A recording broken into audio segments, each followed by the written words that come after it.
everyone, so happy end of the month, or beginning of the month I think, depending on when this video actually goes up. I hope you're all well. Today I have my February favourites for you, and fun fact, small bit of trivia, my February favourites, which I really do struggle to say if you hadn't noticed, was actually the first video that I put up on my channel. So I think we've been through about 3 or 4 of them now. It's been a while. I think I've been on YouTube now for around 3 years, so long time. So I have a few beauty bits, some skincare as well, but I will start off with tools, and my first favourite are these makeup brushes from Zoeva. These are the rose gold set, and you get 6 in a set. They come in a little pouch, and are they not just the most gorgeous brushes you've ever seen? I've wanted these for such a long time, and I was so happy when I finally got them. I had tried a few brushes from Zoeva before and really like them. I think they're really great quality considering most of them are under £10, or I think pretty much all of them are, so they're a really good budget brand for brushes. These are my favourites from the set though. So I have the 102 Silk Finish brush, which is just a rounded kind of flat top foundation brush, quite similar to the Real Techniques buffing brush,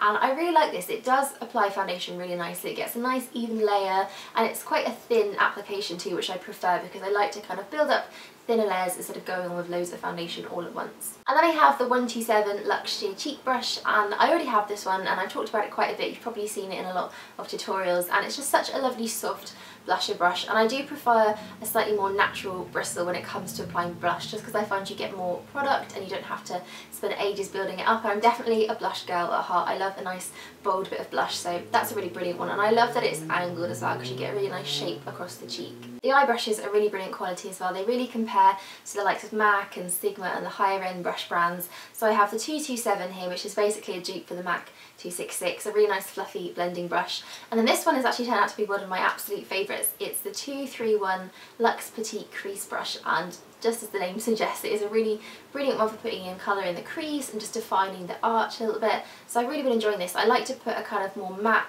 brown colour, something nice and kind of defining on this, just to make my eyes look a little bit bigger, so that's been a favourite. So onto makeup, and if you're one of the eagle-eyed viewers out there that always checks the description box to see what makeup I'm wearing in each of my videos, you probably would have seen this come up quite a few times. This is Benefit's Roller Lash, and it's their newest launch, their brand new mascara that they've just brought out. And a mascara launch from Benefit is quite a rare thing. I think they only have 2 so far. They have Bad Girl, which was their one signature mascara for years and years, and then they brought out their Real, and then this is the 3rd one, and I have to say I really like it. It's got quite a short, spiky, plasticky bristle wand, but it's also curved, so it really fits the shape of the eye perfectly. You can just sort of hold it up and it sits there really nicely, so it coats every single little lash you have on your eye. The formula is really impressive too. It's very thickening and volumizing, and I tend to find with volumizing mascaras they most of the time just clump my lashes up, but this one really separates them too, so you can see every little individual lash, but it's also really thickened and just a lot fuller looking. So this is the only mascara I've really been wearing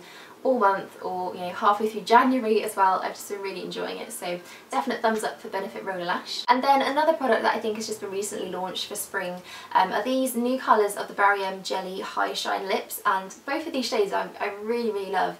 This one in particular, which is called... Okay, it looks like the names aren't actually on here. I think Barry M put them on the labels, so then when you peel the plastic off they just disappear, which isn't particularly helpful, but I will write them down below or over here somewhere. But this peachy pink shade has just been an absolute lipstick staple for me. This is the only thing I've really been wearing on a daily basis, and I'm just throwing it in my handbag just to have with me and put on really quickly throughout the day. And it's such a nice colour. It's a really kind of bright spring peachy pink, but the formula makes it quite sheer and quite pretty, so it's almost like a glossy stain lipstick. The texture of these two I love. They're so creamy and balmy. They're not, you know, drying at all. They don't feel like a really sticky gloss, but they just hydrate your lips so nicely, and they really do last. And they also have a bit of a stain to them too, so the colour is really long lasting as well. The second one is a slightly more nudie, kind of Kylie Jenner, although I hate to say that, esque type lipstick. So it gives you that nice kind of 90s pout, which I've kind of been trying out a little bit recently. I'm not sure if it really suits me, but I do like the way it looks. So these two have been favourites for me at the moment. And then I also have another 2 products from Barry M.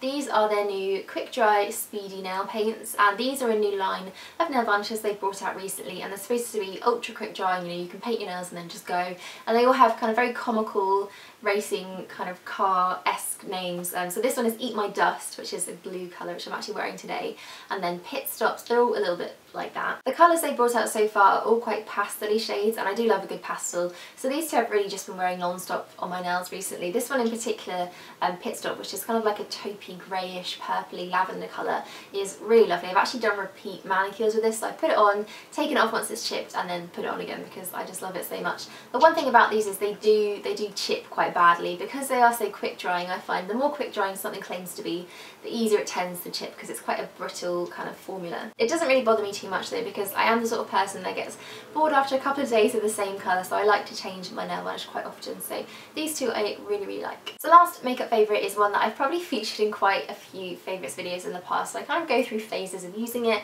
and then I try something else, and then I go back to it.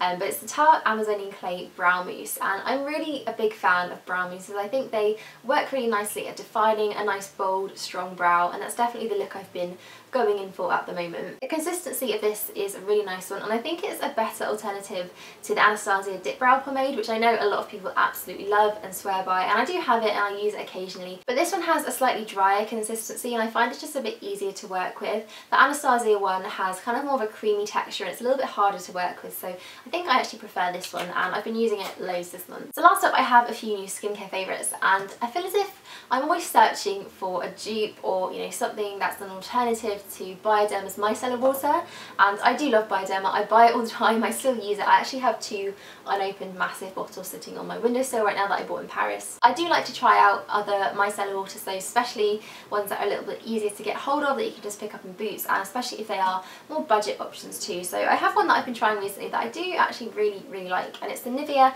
Sensitive 3-in-1 Micellar Cleansing Water. I think when it comes to micellar waters, they all tend to be quite similar. There aren't really any that have completely let me down, apart from maybe the L'Oreal one that really stung my eyes for some reason, but I like quite a few of them. I like the Garnier one, Boots have a good one, and then also the Nivea one, but I found this one just takes my eye makeup slightly better, and I'm not sure if it's maybe I'm wearing a different mascara, a different eyeliner, but it really takes everything off really quickly and really gently as well, which I love. I just use this in the same way I use any other micellar water. I just put it on 2 cotton wool pads, hold them over my eyes for about 10 seconds, wipe that off, and then take the rest over my face to get rid of the bulk of my foundation. And this just is really quick and simple and easy at taking makeup off, so I really like it. I think it's a really good budget alternative if you can't get hold of Bioderma. I don't have particularly sensitive skin, so I'm not sure how well it lives up to the claim of being good for those that do have it, but I've really been enjoying using it. It's the only makeup remover that I've been reaching for this month. So the last favourite is a new moisturiser that I've really been into recently. Surprise, surprise, it's from Kiehl's. I just love their skincare products. I think they're amazing.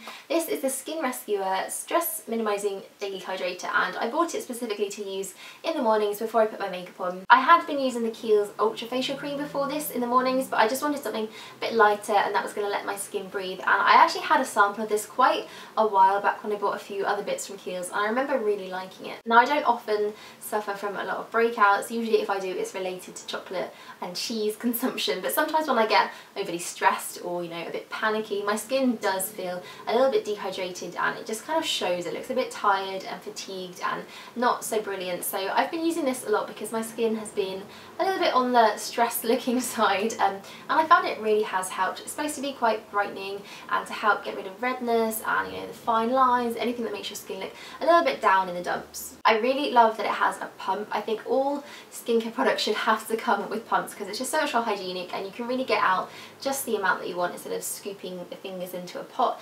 So I've been using this one pretty much every single day since I got it for my daily moisturiser, and I think it just works really well for that. So that is it for my February monthly favourites. I actually managed to say it properly that time. As always, let me know what your favourite products were. I really enjoy reading all your comments about what you've been using throughout the month. I find it really interesting, and I've probably added quite a few things to my shopping list throughout the last couple of months. So thank you all so much for watching. I hope you enjoyed it, and I will see you all soon. Bye!